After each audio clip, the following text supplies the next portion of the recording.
Welcome to Not Milk Never Milk. Subscribe if you're lactose intolerant. You begin by opening a Vanguard account, and you do it deliberately. Pick the account type that matches your tax goal, then enter your SSN and ID. Once done, link your bank with routing and account numbers so transfers clear quickly.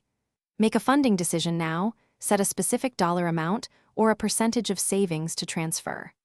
This first deposit gets you invested and forces clarity about your allocation, which will guide every buy order you place next.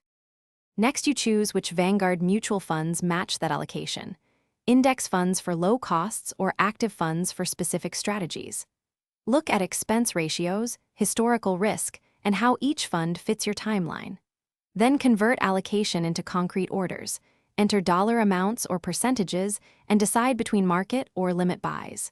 Make a one-time purchase or set up recurring investments to dollar cost average. Doing this reduces. Finally, confirm each trade and check your account for settlement dates and confirmations.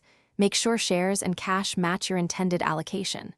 Once verified, automate monthly contributions and schedule periodic rebalancing, quarterly or annual, to preserve your target mix.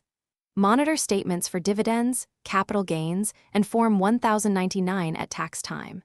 If something goes wrong, contact Vanguard support immediately and check bank transfer status.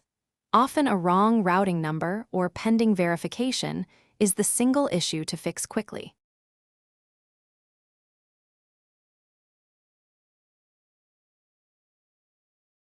Thanks for watching. If this was helpful, leave a like and consider subscribing. See you next time.